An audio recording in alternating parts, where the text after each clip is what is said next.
The X-Zone Radio Show with Rob McConnell is largely an opinion talk show. All opinions, comments, or statements of fact expressed by Rob McConnell's guests are strictly their own and are not to be construed as those of the X-Zone Radio Show or endorsed in any manner by Rob McConnell, Relmar McConnell Media Company, the X-Zone Broadcast Network, its affiliated networks, stations, employees, or advertisers.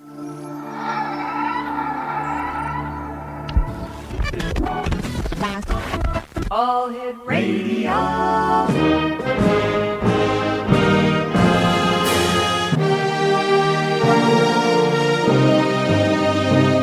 Welcome to the X-Zone, a place where fact is fiction and fiction is reality.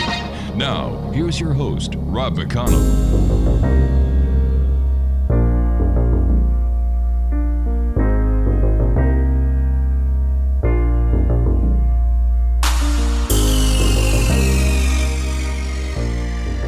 And good evening, one and all, and welcome back to the X-Zone. My name is Rob McConnell, and for the next 4 hours, I am your host and your guide as together we cross the time-space continuum to this place that I call the X-Zone. It's a place where people dare to believe and dare to be heard. It's a place where fact is fiction and fiction is reality. The X-Zone comes to you Monday through Friday from 10 p.m. Eastern until 2 a.m. Eastern, right here on the X-Zone Broadcast Network, Talkstar Radio Network, Mutual Broadcast Network, Simul Radio and Simul TV, and of course, our good friends at iHeartRadio. If you'd like to send me an email, xzone at xzoneradiotv.com, on all social media sites, X-Zone Radio TV. And to find out about the programming we have available for you 24/7, 365 with our compliments on the X-Zone Broadcast Network, visit www.xzbn.net. Now, before I get to our guest this hour, who is Mark Spencer, the X Chronicles newspaper is out and available for one and all at xchroniclesnewspaper.com. In the past 3 days, the newspaper has been read online or downloaded in 8,005 cities around the world. That's at www.xchroniclesnewspaper.com. Mark Spencer is my guest this hour, X-Zone Nation. He is the author of 10 books. He has received 4 national awards for his fiction, including the William Faulkner Award for the novel. He is a professor and dean of the School of Arts and Humanities at the University of Arkansas at Monticello. And he lives with his wife and 5 children in the Allen House, which is the subject of his best-selling book, A Haunted Love Story, The Ghost of the Allen House. The house and his book were the basis of the episodes of 5 TV shows, A Haunting, My Ghost Story, Paranormal Witness, Ghost Brothers, and Ghost Hunters. Joining me now from Monticello, Arkansas, is my guest this hour, Mark Spencer. And Mark, welcome to the X-Zone. Well, thank you. Thanks for having me on. Tell us a little bit, first of all, I have to ask you this, as a professor and dean, have you always been a believer in the paranormal? No, not at all. Until I moved into the Allen House, I was a total skeptic, 100%. So let me ask you the next question. What changed your mind? Well, that's what we're here to talk about, I think, over the next hour or so. Mainly moving into the Allen House and having personal experiences. I still don't believe that anybody can really embrace the paranormal without having personal experiences. I just think that it's terribly difficult to just talk to someone or read about something or see a TV show or a movie and then say, I'm a believer now. I always tell people I'm not in the business of trying to make anybody believe in anything. I'm just sharing my own personal experience. And I was a 100% skeptic, and now I'm a 100% believer in the paranormal. And it's entirely because of personal experiences.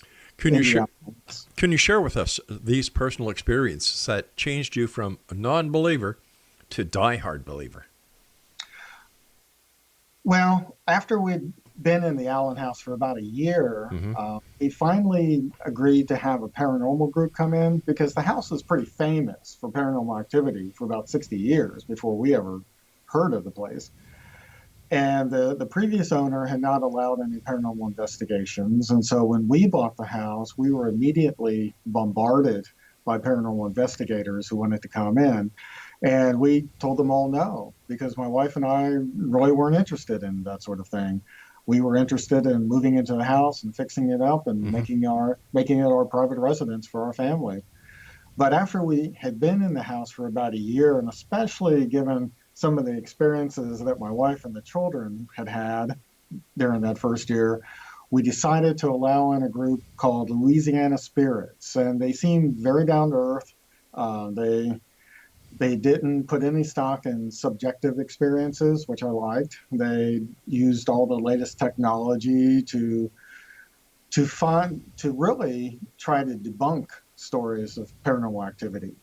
The lead investigator told me that in 99% of their investigations, they found absolutely no evidence of paranormal activity, or they found ways of explaining the activity.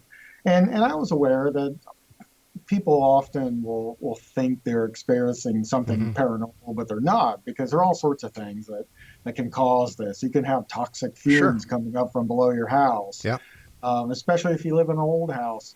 Old houses have interesting designs. The rooms are all shaped in an interesting way, and a lot of these big old houses, light and shadow can play tricks on a person's eyes and mind. Old houses make lots of noises. You can have issues with your electrical system in the house. I mean, you can be exposed to all sorts of things. Sure. That cause you to have these hallucinations. In essence, one of the biggest culprits that we have found over the years doing the show is black mold. Yeah, well, and that's another cause of people believing they're having paranormal experiences when it's really just toxic mold. Yeah, exactly. In the home. And so I was aware of all this. And so when we were approached by Louisiana Spirits, and they were telling me about how they conducted investigations and how they tried to be as scientific as possible and as objective as possible, I thought, well, they seem reasonable. And I thought that maybe they would come up with some explanations for all these paranormal stories that people have been telling for over half a century. I honestly didn't think that they would come up with any actual evidence of paranormal activity. Now, my wife and the children and I had some odd experiences in the house that first year. My wife particularly, because she's at home a lot more than I am. So we said yes to Louisiana Spirits. We thought it would be, and I had decided it would be interesting to have a paranormal investigation in the house. And so my wife told them they could come in, and it was the summer, I think it was early June of 2008. And my wife and I not knowing the protocol for having a paranormal investigation in our home, decided that we would go out to dinner and then see a late movie and just leave the house to the investigators. It didn't quite work out that way because just after we had pulled out of the driveway, we were probably not more than a block away from the house. My wife got a call on her cell phone from the lead investigator telling her that all the electricity, all the power in the house had just gone out. That they had been on the verge of beginning their investigation when there was an explosion in the backyard and everything had gone black. And so we turned around, went back to the house, and we found that a tree limb had fallen on the power line and ripped the meter off the house. And this all happened just as the lead investigator was literally saying, "Let's begin." I didn't think it was anything paranormal, but I thought it was a wonderful coincidence. And, I said, and my reaction was, we already have a story to tell. and I love that because I'm a storyteller. I'm a novelist and short story writer, first and foremost, before I wrote nonfiction. And so we called the power company, and the investigators hung around for a while, but we weren't going to be able to get the electricity repaired that evening. So they asked whether they could come back in a couple of weeks and try again, and we told them sure. Interestingly, a couple of days after that aborted attempt at investigation, the lead investigator called me and said that they had had some battery operated audio recorders running, and that they had picked up a couple of electronic voice phenomena, EVPs. And one of the EVPs, and he sent them to me in an email, and I played it. And on the recording, you can hear the investigators talking about the power just going off. And one of the investigators says, "I think a transformer blew." And then you hear this woman's voice, and it's kind of soft and whispery, and it's not one of the investigators' voices. It's distinct from their voices.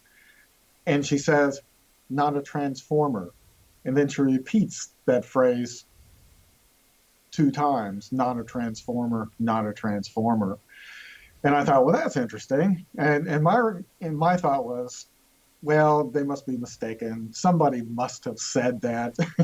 All right, we're going to have a little bit of a cliffhanger here because we have to take our first break. Mark Spencer's our special guest. Wow. Fact is stranger than fiction, and this is another case. Mark Spencer's website is www.authormarkspencer.com. That's authormarkspencer.com. And we'll be back and continuing this fascinating story here in the X Zone from our broadcast center in Hamilton, Ontario, Canada. X Chronicles newspaper with our compliments, 92 full color pages. www.xchroniclesnewspaper.com. Publishing every month since 1990.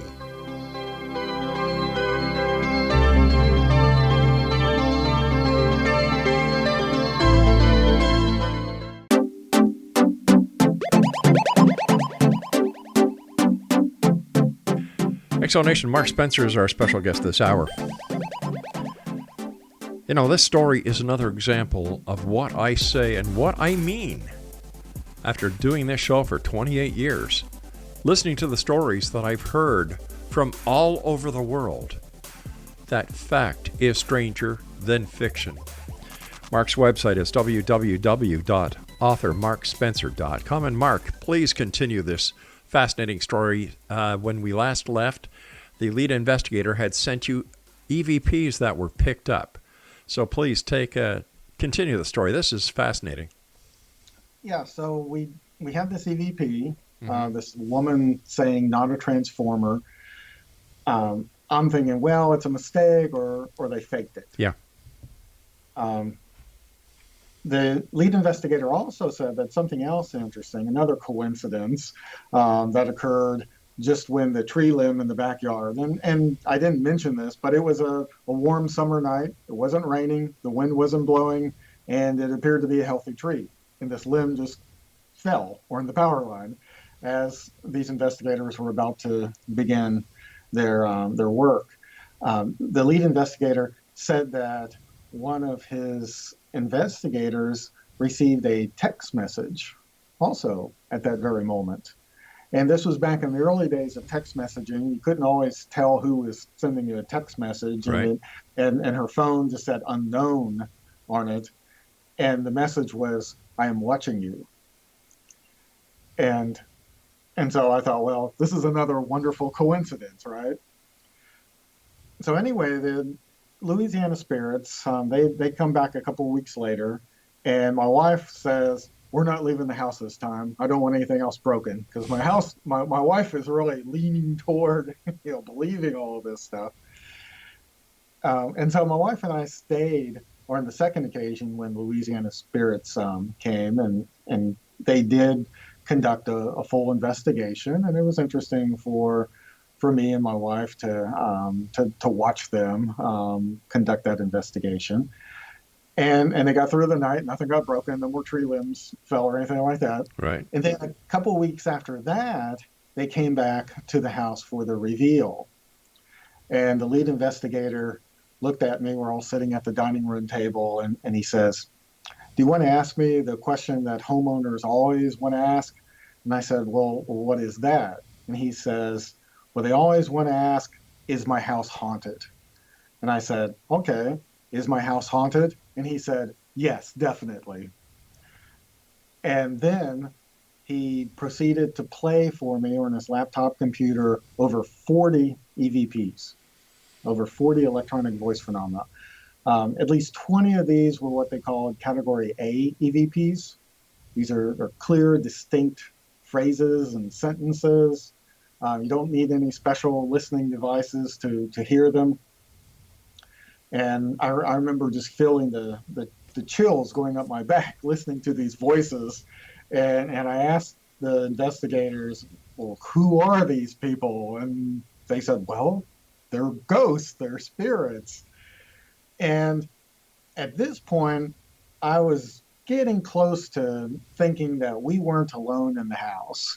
I wasn't totally convinced, but I certainly found all of these EVPs compelling. And the investigators seemed to find the EVPs rather convincing. As it turned out, there were at least 6 different voices or among these EVPs. About 75% of the EVPs were that of the woman, clearly the same voice who said not a transformer. Now, let me ask you a few questions at this point. Okay. The investigation that was conducted on your house the second time, did you and your wife go around with the investigators? Yes, we did. And at any given time, did you see or hear anything that was out of the ordinary? I saw very early on in the investigation, I saw one of the investigators on a camera. She was up in the attic by herself, and I saw her, and she's sitting on the couch in the attic in the south turret room, and I saw her jump. Did she know you were there when she jumped? No. And I asked her later what had happened, and she said, well, she was conducting an EVP session, and she had asked whether Alan Bonner, one of the individuals who used to live in the house, was present. And she said that she heard him answer. And that is very unusual. Usually you don't hear these voices at the time. You have to play the recording of them before you can hear them. She actually heard him respond. She said she asked, is Alan Bonner here? And she very distinctly heard this young man say, sure, I'm here.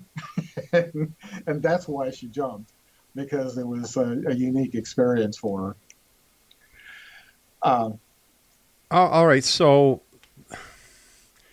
you'll have to excuse my line of questioning. I'm an ex-cop.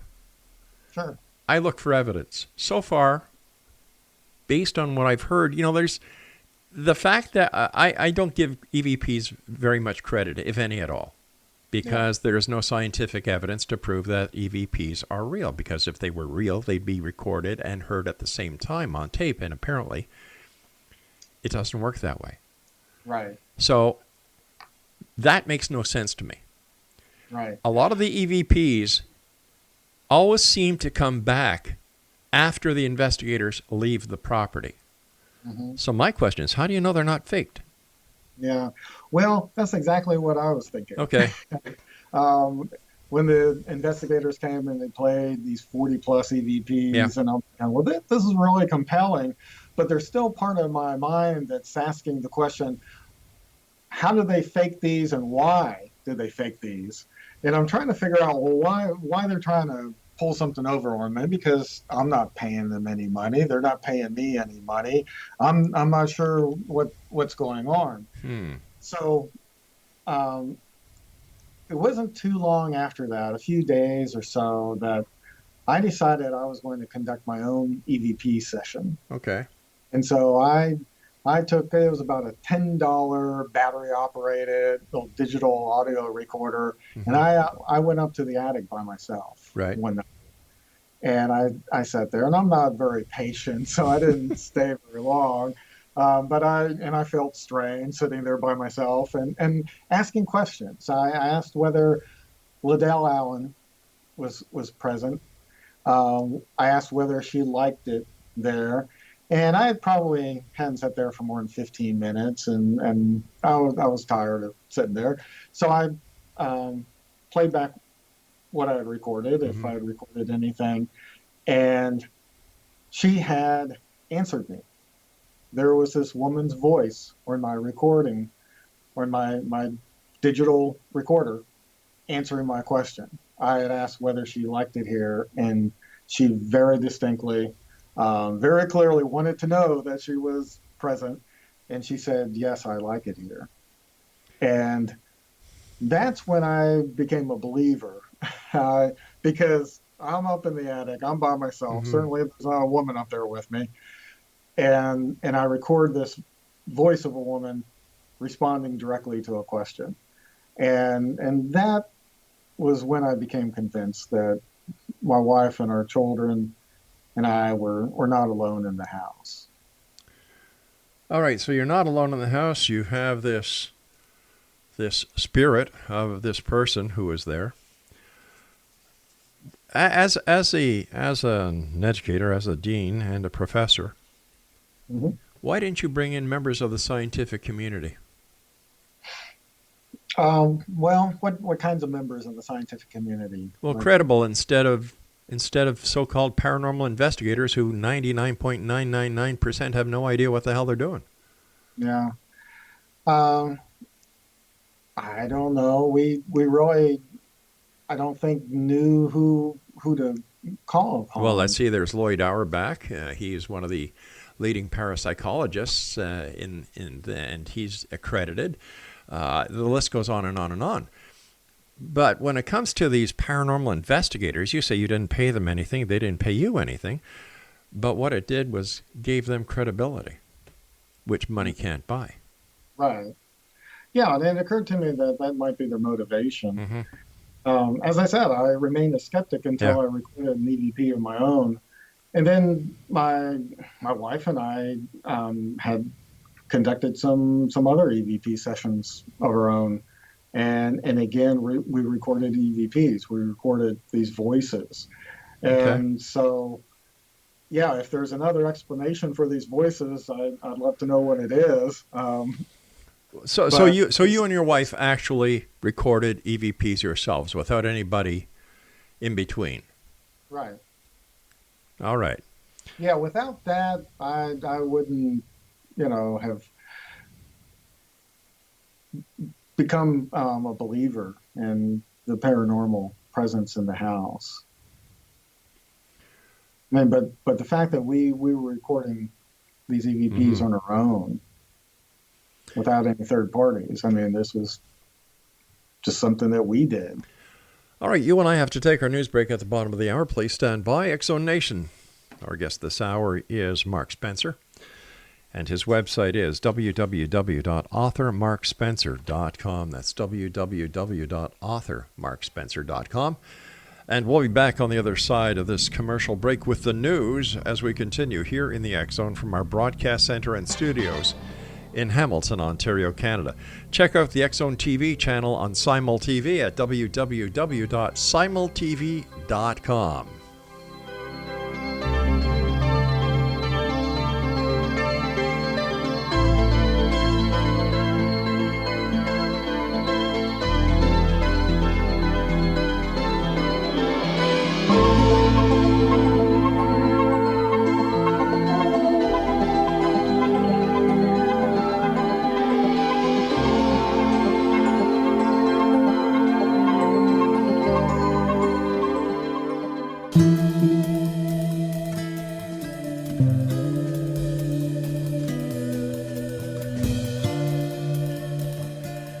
All right, Mark Spencer is my guest. And Mark, you were telling us before we went to the news break that you and your wife actually went up and have started doing your own EVP sessions. Yep. Did the paranormal activity at any point get to the part where there was poltergeist activity, where there were apparitions, where there was telekinesis, or were they just the feelings of hauntings?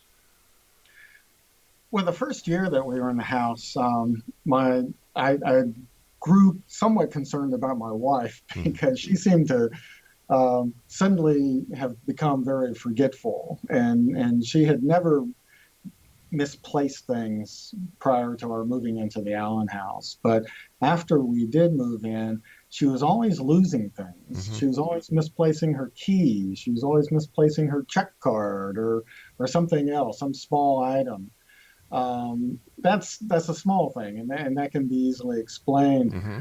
But she also remarked about the experiences that she frequently had during the day when I was at work. She would talk about there suddenly being smells in the house, in particular, the scent of cigar smoke. More significantly, on a couple of occasions in that first year, she claimed to have seen things. She claimed to have seen shadow figures. Um, Now, are we talking full shadow figures or in the corner of her eye? Full shadow figures. Okay. And I didn't see them, but she's telling me this, and this is again one of the reasons that I finally agreed to have this paranormal group come into the house, because I thought maybe they could explain things. All right. Let me ask you a question here. Prior to your entering the house, did your wife have any interest in the paranormal? Did she watch these paranormal TV shows? We had watched paranormal TV shows a couple of times. I think we had seen some episodes of Ghost Hunters a couple of years before we bought the house, that sort of thing. But we were not particularly engaged by those types of shows. No. When you bought the house, was it were you aware of its history, that it was supposed to be haunted? Yeah. Shortly after we moved to Monticello and became interested in purchasing the Allen house, I did a Google search one day just to see whether there was any historical information on the house. And when I did, all sorts of paranormal sites came up, because the house had long been reputed to have this activity. I didn't take it seriously. I thought, well, it's this big old house in a small town in the South. There was a suicide in the house. That's a historical fact. The house was kind of run down when we bought it, and it looked kind of creepy. It's a rather convoluted styled Victorian. So why did you buy it with all this history? A rundown house, convoluted Victorian house. Oh, we loved it. We thought that the house was beautiful. We love convoluted, rundown Victorian houses. Okay. So, as far as the paranormal was concerned, that wasn't any part of the equation. We had no interest in that. In fact, when we told people in town that we were interested in purchasing the Allen house, they would tell us not to. And I'd say, well, why not? And they'd say, well, because it's haunted. And I just thought it was all amusing. I just thought that there were a lot of people in town with overactive imaginations. Okay. When you bought the house, did the real estate people disclose its possible history and did they also disclose to you that there had been a suicide in the house? We didn't buy the house through a real estate agent. Okay. We bought the house directly from the owner. Oh, okay. We did approach a real estate agent when we first moved to town and before we met the owner. We had no idea who owned the house, and so we went to a real estate agent one day, Right. and to see whether the agent would approach the owner and find out whether the owner would be interested in selling, because we just thought that it was a beautiful old house, and we had bought beautiful 100-year-old houses previously and fixed them up. So we just had an interest in old homes. The real estate agent refused to work with us. And she wouldn't tell us why, other than that the house had a history, which was very bizarre. We thought, we moved to this town where real estate agents didn't have an interest in earning a commission. Apparently, she just said no. She wouldn't work with us on purchasing the Allen house. She would help us buy any other house in town, but not the Allen house. How did that make you feel? We just thought it was very strange, and we decided that we would approach the owner ourselves. And so we went to the house shortly after that, and nobody was home. Subsequently, we learned that the woman who lived there frequently traveled and was often gone. But we told our new friends and acquaintances that we were interested in the house. And in a small town like this, word spreads. And the owner actually called me at my office one day and said that she heard that I was interested in buying her house, and that's how we began negotiations. So, what other kind of paranormal activity have you yourself seen? I mean, have you seen anything? Have you seen shadow peoples? Have you seen apparitions? Have you seen articles moving across the room and as if somebody who's not there is pushing it? Have you yourself smelled the cigars? Yes, to all of those. As a matter of fact, Mm-hmm. uh, I I was standing in the kitchen one day, and my wife had just bought a large glass vase, and she had filled it with red apples and Mm. had placed it in the center of the kitchen table. And I was standing across the room from that kitchen table, and for some reason I felt compelled to look over toward the table, and when I did, I saw that vase slide across the table by itself and fall off onto the floor, which I thought was very strange. That's a relatively minor thing compared to some of the experiences that we've had in the house. The most significant experience that I had in the house occurred in April of 2014. I was walking toward the master bedroom. I had not entered the room yet, but through the door, I could see my wife standing on the other side of the master bedroom at one of the south turret windows. Mm-hmm. And her back was to me. I was struck by her peach colored blouse against the sage green curtain. Her hair was shiny, long and shiny down her back. Couldn't see her face, just saw her back.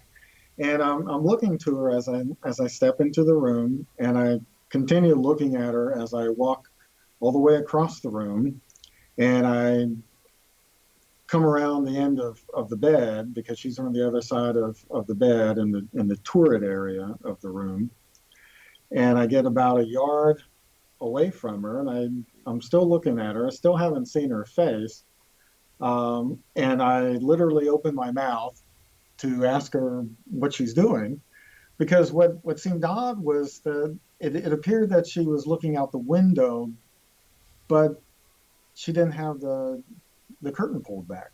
Hmm. So it was like her face was pressed into the curtain.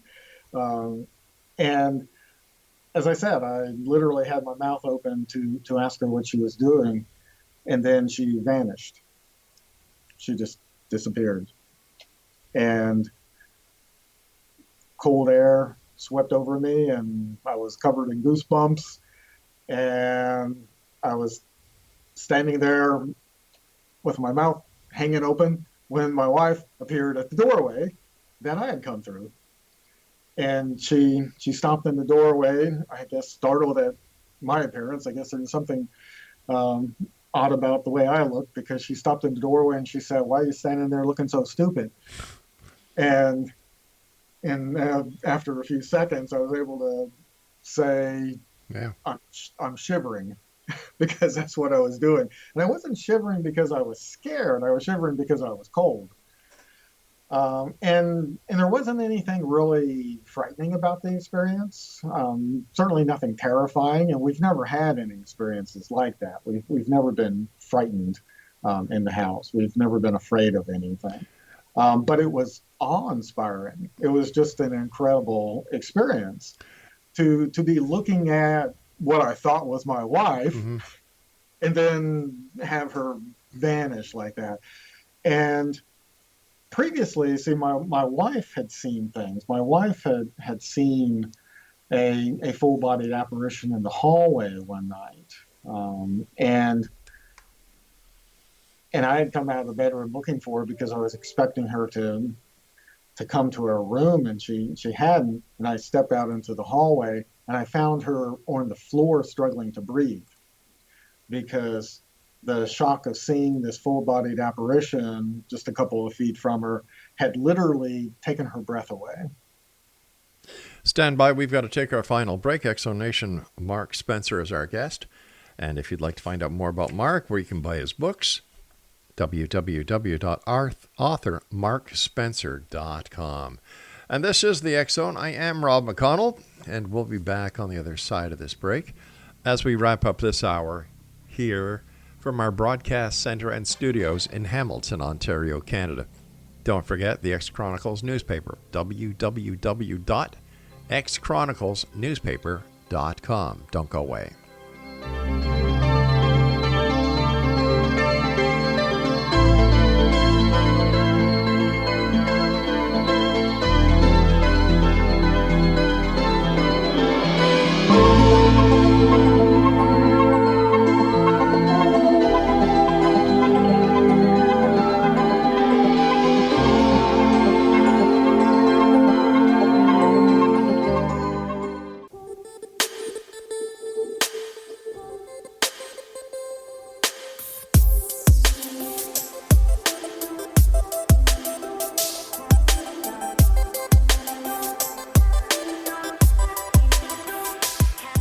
And welcome back, everyone. Mark Spencer is our guest. His website is www.authormarkspencer.com.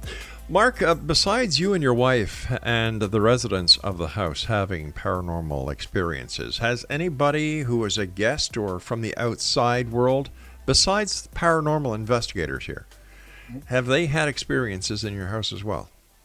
Yeah, we've had guests in the house record EVPs of their own. No. I'm not talking about anybody who has anything to do with the paranormal.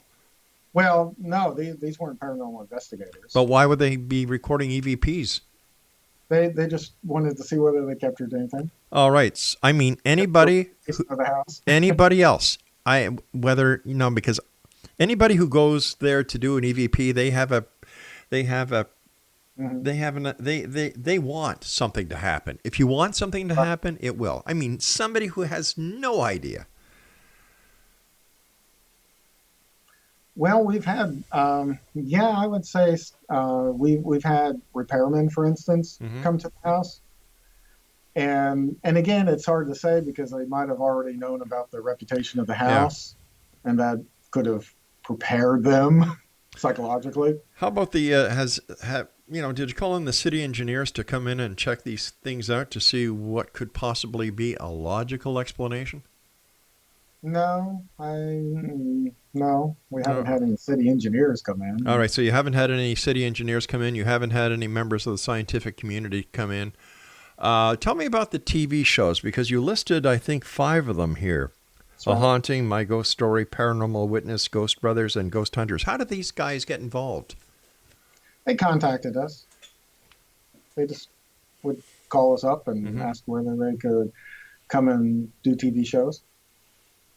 And what were they able to capture? Well, we were the fall premiere episode of Ghost Hunters in 2013 because they captured on video an apparition. And one of the original members of the TAPS team said that it was the first time he'd actually seen something. Tango, the guy they call Tango, he said that for 10 years he had been waiting to have that experience, and he finally had the experience at our house.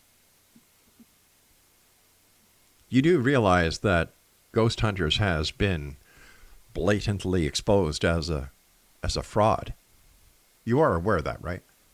Well, I mean, all of these TV shows and have their critics, sure. And to tell you the truth, I'm skeptical of most of the things that I see. If I occasionally watch one of those shows, I tend to be very skeptical.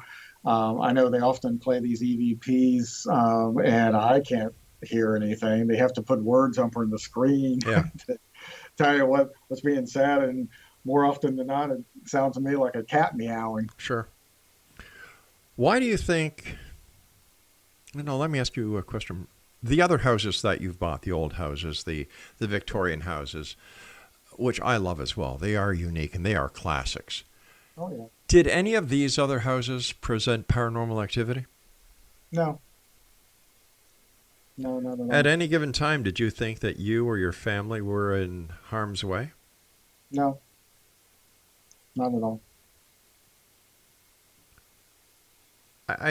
Okay, so let me ask you this. Do you have tours that come through your house? Yeah, we give tours. It wasn't our intention. I remember the night we closed on the purchase of the house, Yeah. the seller said that I would have to hire security guards on Halloween because people would try to get on the property Mm-hmm. because the house had this reputation. Yeah. And I jokingly said, "Well, I think I'll sell tickets instead." Um, but then after we'd been in the house for a couple of months, and my wife had dealt with people coming to the door every day wanting to see the inside of the house, she suggested that we really do sell tickets on Halloween.